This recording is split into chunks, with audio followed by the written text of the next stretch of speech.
Welcome into Ravens Rundown by Chat Sports. I am Tom Downey here with the latest around Baltimore as the offseason is underway after an injury-plagued and disappointing campaign. Let's start with Lamar Jackson and his future with the Ravens and the contract situation that will develop, I think, throughout this offseason. Lamar is now entering the final year, the fifth-year option of his contract. And what we know about the market for franchise quarterbacks has been proven time and time and time and time again.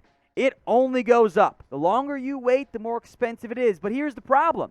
Lamar Jackson is coming off a down season. He sat out the final 4 weeks of the season.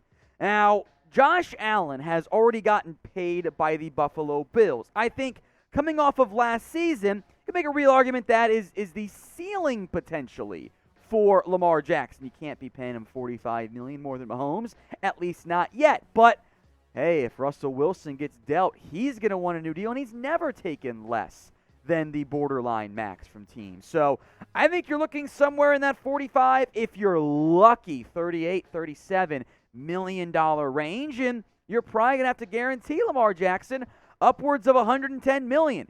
You're going to have to pay him if you're going to keep him on your roster. Now, these numbers, when we ask this question across all of our channels here at Chat Sports, it always comes in low. I get that. But what is the most that you would pay Lamar Jackson per year? Is it 40, 39, 42? Drop the price tag for me in the comments. Here's the issue Lamar Jackson is running into at this current point. It comes down to the value of the deal. So the 2021 campaign for Lamar Jackson, 64.4%, under 3,000 yards, a bad touchdown interception ratio, 16-13, a QBR below 51. Lamar did not play great this year. The previous couple seasons, though, from Lamar Jackson, when the team around him wasn't decimated by injuries on the offensive line and in the ground game, this is the MVP caliber Lamar Jackson we've seen in the past. The completion percentage is actually very similar. The yards are very similar. The touchdown interception ratio, though, is substantially, and I mean substantially better for Lamar Jackson. That's a big deal. That quarterback is totally worth basically whatever he's asking for from the Baltimore Ravens. The 2021 version, not so much. But here's the cold, hard truth.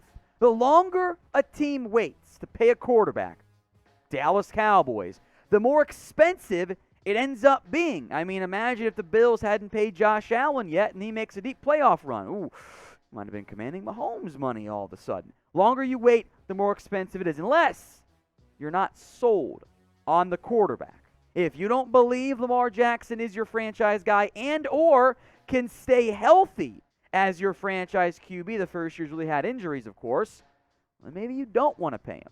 So what it really comes down to is this. Is Lamar Jackson a franchise QB? If he is, pay him. Doesn't matter what the cost is. You cannot afford to lose him. If he's not, well, then you got to make some decisions. So what do you think? Is Lamar a franchise QB? Y for yes, N for no. This is the pinned comment on today's video. So if the ad break comes here on YouTube, take advantage of it. Head down there and let me know. Let's talk free agency. Then we're going to get to draft as well. How about signing J.C. Jackson? This is a outside-the-box idea. The Ravens were named a dark horse spot to land Jackson in NFL free agency. If you didn't watch any Patriots games, that's okay. I'll tell you this. Jackson balled out this year for New England. I thought had one of the best seasons among any corner in the NFL. Now, issue here, A, is Patriots can just franchise tag J.C. Jackson, which they probably should do. If he does it, the market, he's going to command all of the money and would require at least cutting or trading Marcus Peters and breaking the bank for not one but two corners. He's going to command a Marlon Humphrey-esque deal. Can you afford two guys at that, as great as they are, at that cost at corner? It's tough to say. His numbers this year per Pro Football Reference were nothing short of incredible. Allowed under 50% completion rate, under 700 yards, got targeted plenty, 8 interceptions, 23 pass breakups. My friends, J.C. Jackson is a star corner there was questions, how will he fare without Stephon Gilmore opposite him? The answer, a resounding awesome. Now, the Ravens this offseason, well, they should get Marlon Humphrey back healthy, and Marcus Peters, and Amon Marshall, and Khalil Dorsey, blah, blah, blah. Anthony Everett's a free agent. Now, if you want to bring in J.C. Jackson, Humphrey Jackson is by far the best cornerback duo in the entire NFL. David Young is a great nickel. You probably would not bring back Jimmy Smith. You could bring back Chris Westry on the cheap. But the money is really tough to make it work because of how much Jackson will command, I believe, on the open market, if he even gets there. So name a free agent that you guys want to sign. Maybe someone a little more affordable. Maybe an offensive lineman. We'll talk about that position for the rest of the show coming up in just a second. But drop a name for me in the comments section. Today's show is powered by our sportsbook partner, BetUS. You can get a 125% deposit bonus at chatsports.com/bet when you use promo code CHAT125. $100 in, boom, extra $125 for free to bet with. The odds are always changing as the money comes in, but early on, Titans -3, Packers -6, Bucks -3, and the Chiefs a 2-point favorite as well. Some potential for some fantastic games this week. If you want to bet on the NFL playoffs, do it with our sportsbook partner, BetUS. Chatsports.com/bet, promo code CHAT125.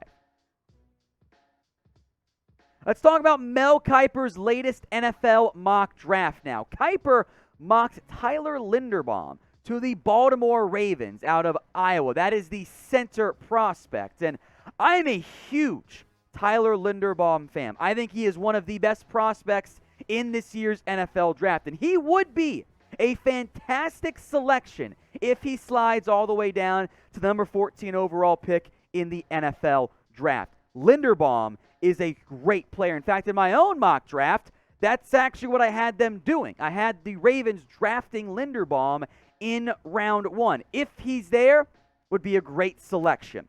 Now, Linderbaum had 1 sack, 2 hits, 4 hurries allowed, and a fantastic 96.6 PFF run grade this past year. He was awesome for the Baltimore Ravens, or for the Iowa Hawkeyes. And he'd be, I think, an upgrade instantly over Bradley Bozeman. That's not a dig at Bozeman. I thought he had a career year in his first year starting at center for the Ravens. Now, I will make note that Bozeman is a free agent after this offseason. He was PFF's number 11 center, and this is, again, based on the PFF ranking, so we know how it works. If it's a ranking we agree with, they're great. If it's a ranking we disagree with, they're terrible, don't know what they're doing. I get it. He played well this year, but I think Linderbaum would be better, and that's how highly I think of the young center out of Iowa. So who do you want the Ravens to draft with one of their earliest picks in a long time? Drop a name for me in the comment section. If you guys want more Ravens videos, then subscribe. YouTube.com/RavensTV. This is your one-stop shop for everything on Baltimore this offseason. It's about Alejandro Villanueva. Now, there have been rumors, even before the season ended, of Villanueva calling it a career and retiring. That is kind of the expectation right now. The Athletic made the note that they think Villanueva will be gone either via retirement or release. Villanueva began the year at right tackle. Didn't play great in his first game. Ronnie Stanley again gets hurt. That's a whole different, more in-depth conversation, by the way. Went to left tackle and was good enough to get by. Now, the Ravens saved $6 million in salary cap space with his release or his retirement.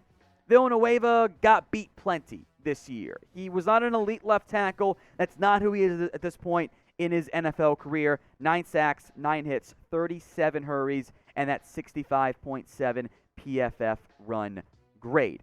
Now, the Ravens on the offensive line have some weird situations. We mentioned Bozeman being a free agent. Stanley's been hurt a lot lately. They've got Jawan James, who didn't play this past year as he recovered from his injury. Patrick McCarry is kind of your super sub offensive lineman. He could play at right tackle, but you might want to have him as the insurance for left tackle too with Ronnie Stanley. So offensive line, figuring out what they do with young guys, Ben Powers, Ben Cleveland. Is Tyree Phillips a piece for you as a starter, or is he just a depth option? The Ravens' offensive line has options. Figuring out how quality and where those options go is going to be pivotal this offseason.